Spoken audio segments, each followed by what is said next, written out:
kata mwinjo bed ni medo jiw kata medo ridi.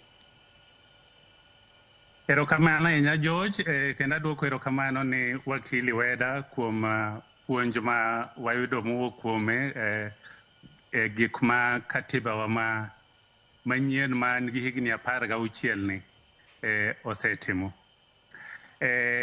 Ka ipimo katiba mane wan go machon cha ndalo mane tawala Kenya, tawala Moi, tawala wacha kod bang' katiba manyien, nitie pogruok mang'eny kendo mabeyo ahinya ma waseneno. Maduong' nae mogik en devolution.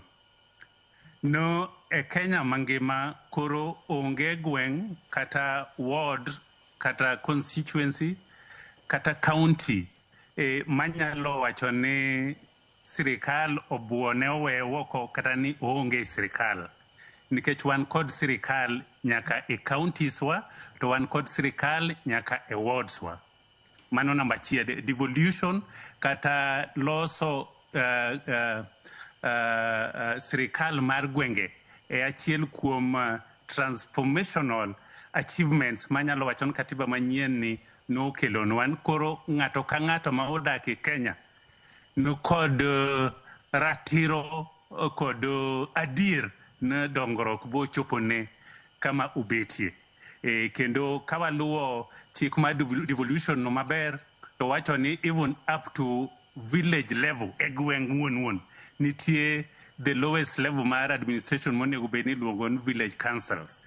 Ma counties mang'eny pod ok oloso village councils no, but kochopo kanyo to onge ng'ato e Kenya mangima mabo bedo ni ok winj mit kata ok winj ber mar sirikal either mar county ne kata mar national government.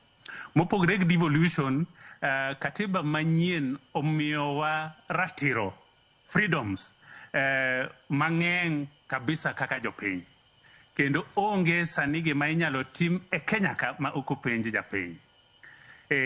Nitie gimiluongo ni winjo duond jopiny mag sungu luongo ni public participation ma oket e chike mang'eny kabisa e katiba wa manyien. Kidhi e article 1 wacho ni power belongs to the people, we the people. Koro duol maduong'ie mogik e timo gimoro, obed project, obed agenda mane nyaka wuok kuom japiny. Kidhi article 10 2 part A bende public participation obedo oket kaka one of the core values mag development in Kenya. No onge development minyalo timi Kenya ka ma ok idhi bipenjo jopiny. Article 118 nyiso require parliament ma en od bura ni nyaka winj duond jopiny e chike duto magiloso.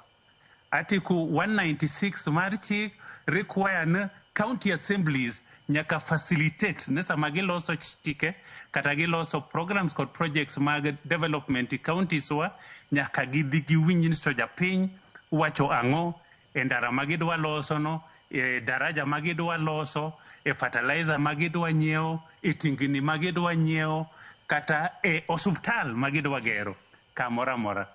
Ma sani sirikal mora mora ma obed ma national kata mar county ok nyal wuok ok county headquarters to biro to chako kunyo foundation kamoro Wesalego Hawinga wa kuma wuokieni to wacho ni wadwa gero level 8 kata level 6 kata level 4 hospital kani ma ok jopiny owinj duondgi.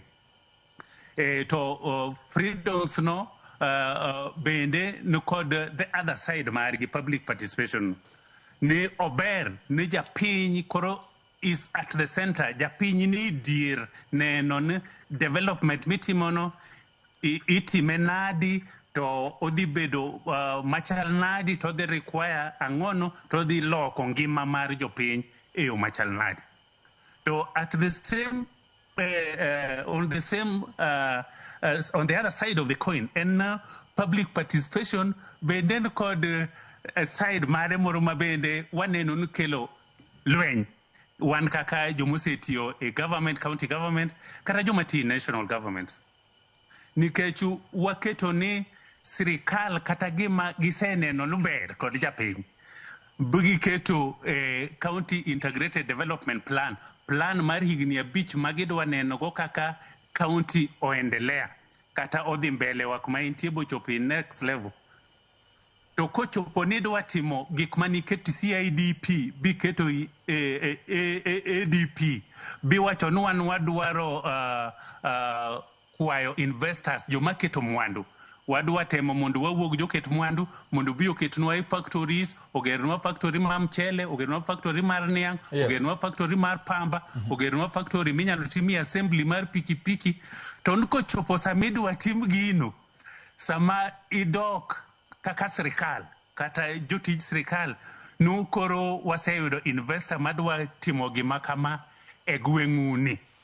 To nitie jo miluongo ni civil society kod political interest koro donje.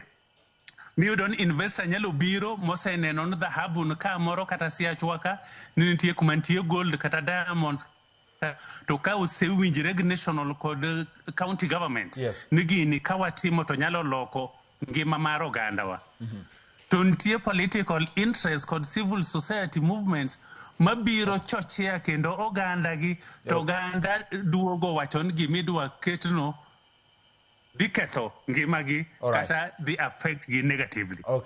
Koro rights gi nitie to nyaka gibed kod limits, especially right mar public participation. Lastly, erokamano waziri wadhi duogo kuomi mana kama iyienge gono nikech kanyo bende